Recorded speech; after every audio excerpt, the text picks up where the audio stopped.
د خپلواکۍ په ورېښمین تار به نور خپل شال تړم.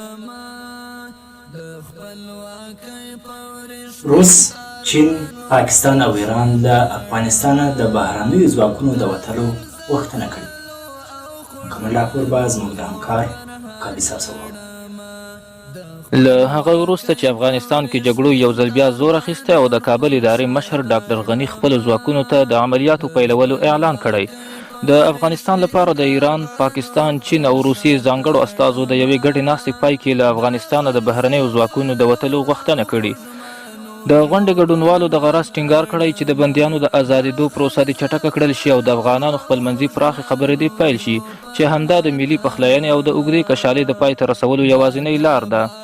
د غونډې ګډونوالو هیله څرګنده کړې چې د ولسمشر غني او عبدالله ترمنځ سیاسي هوکړه به د بین الافغاني خبرو ژر پیلېدا ته لاره هواره کړي.